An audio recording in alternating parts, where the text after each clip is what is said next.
Dear audience, it is my pleasure to be invited by the IPHS Spotlight on Emerging Research and Researchers in Planning History and present my research entitled In the Name of Conservation, Reflections on the Interpretation and the Justification in China's Urban Heritage Practices by taking Shanghai's historic Linong neighborhood as an example. Heritage conservation is an imported concept for Chinese context.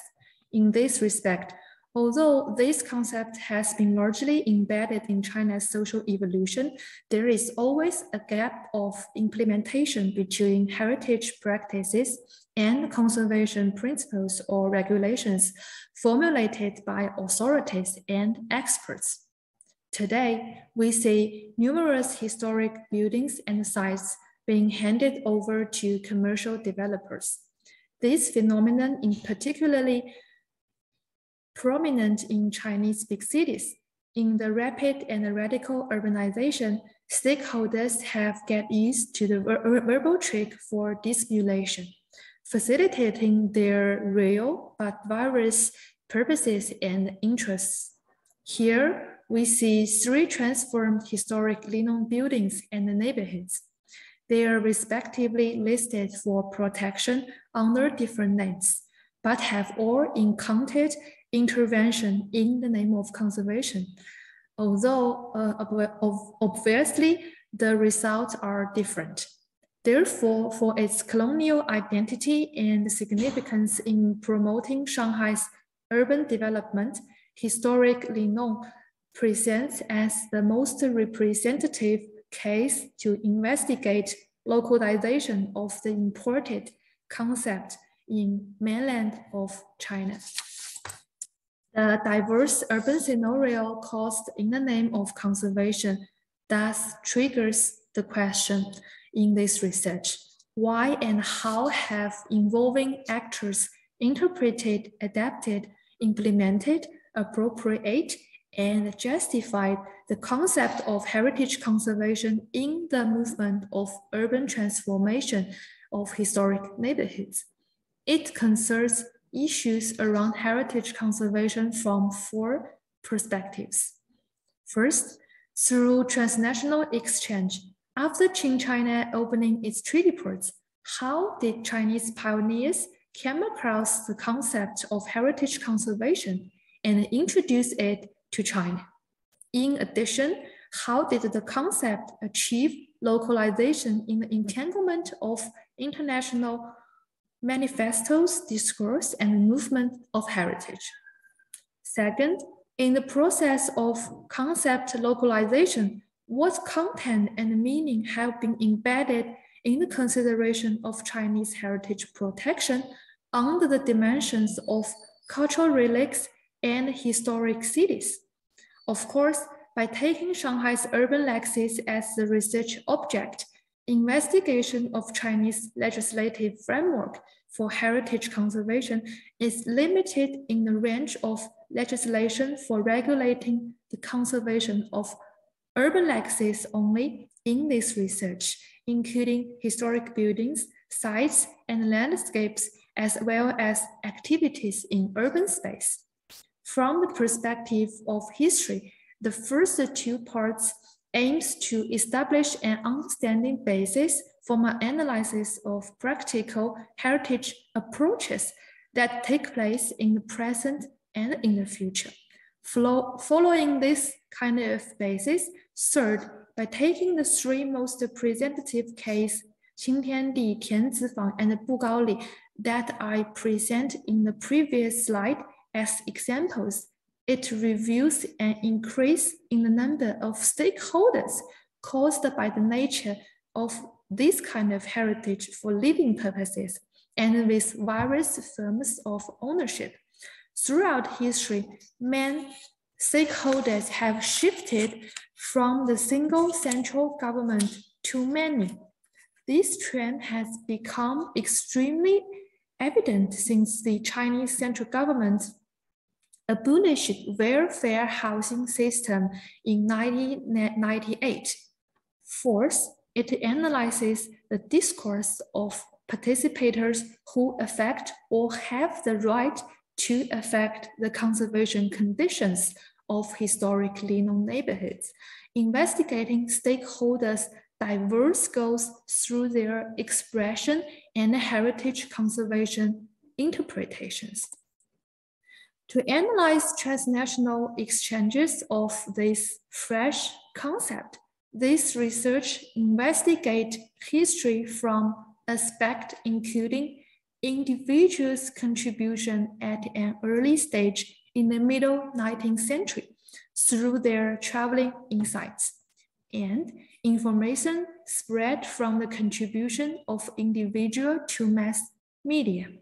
It notices that although then authority was influenced by the environment of transnationalism, its official initiation in promulgating administrative orders and legislative regulations was directly caused by smuggling, theft, plunder of Chinese national treasures through Silk Road and the opening treaty ports, accompanied with the expansion of colonial power of different countries. Nevertheless, efforts of the central government of the Republic of China still facilitated the localization and the realization of the concept in China. In this respect, this research subsequently analyzes what were the authorities' legislations that were issued in its governing time about before the central government of the ROC promulgated the Antiquities Preservation Law in 1930 and established the Central Commission for the Preservation of Antiquities. In this research phase, it addresses that in the then governmental framework of heritage conservation, research and the importance of immovable heritage was largely neglected. Although the government absorbed a number of young returnees from foreign countries, experts educated in the field of architecture was excluded. In this respect, it explores another important participating group established by civilian forces, the Society for the Study of Chinese Architecture, and its function in introducing and localizing the concept of heritage conservation in China. Represented by its leading researcher and architect Liang Sicheng, the academic society, which aimed at study of historic buildings in terms of field survey and practices, he received recognition in both the ROC period and the People's Republic of China follow. In the following decades, Liang's research has not only contributed to heritage studies in the PRC area, but also helped himself to propose adaptive conservation principles that fit Chinese cultural tradition. The limitation and conflict between a Eurocentric concept and the Chinese cultural tradition, such as figuration and inscription, has emerged then. In heritage conservation movement, we clearly see that there has been a huge progress in terms of theoretical study and formulation of legislations. However, still, in practice, we see obvious conflicts between urban development and urban conservation. By taking the city of Shanghai as an example, under the country's cultural relic protection system and mechanism, the latter issued regulation on the protection of famous historical and cultural cities, towns, and villages. Shanghai takes a leading role in heritage protection. This research examines the background reasons for and the content of the enactment of legislation relating to urban heritage conservation of Shanghai. However, these legislations fail to protect the city's cultural heritage. Even the neighborhood listed at a provincial level was demolished for hotel and metro line construction. Although the listed cultural relic protection unit that is usually colored with red in a conservation plan and with the highest listing status for the group of 20th century heritage for living purposes. Therefore, to operate in the name of conservation to redevelop a Linong neighborhood in Shanghai with the highest level of heritage listing in its architectural category make us realize that neither conservation planning nor conservation legislation can be applied to these historic buildings and neighborhoods from a practical point of view. That is to say, the difference is simple, that if these buildings are not listed into cultural heritage or other category, they would simply be demolished. And when they're listed, the historic Linong neighborhoods are demolished or damaged anyway after experts' appraisal and validation. In this respect, through analysis of the three representative Linong neighborhoods with different listing status, this makes the analysis of the three cases in parallel.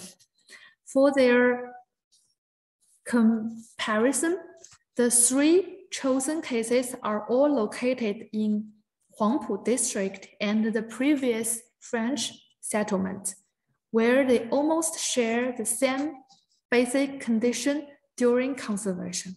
This research divides stakeholders or active actors into the main categories here. Among the category of government, the national government does not directly affect conservation decisions and approaches, while municipal district government and the state government offices participate in the process to different extent. Experts in academia and celebrities usually join the neighborhood transformation as consultant and opinion leaders who decision makers ask for advices. The stakeholders also include developers, retailers, local residents of each Linong neighborhoods, designers, and tourists, according to the listing and the transforming conditions of each case. They are excluded or included in the process. The stakeholders all make decisions according to their own interests in urban transformation in the name of conservation, although some of the influence is subtle. Through four approaches, this research gets access to these stakeholders' ideas and heritage discourse. And approaches are literature review, interview and questionnaire collection, results on online social media, and my participation experience in a real project also located in Huangpu district like the other three cases.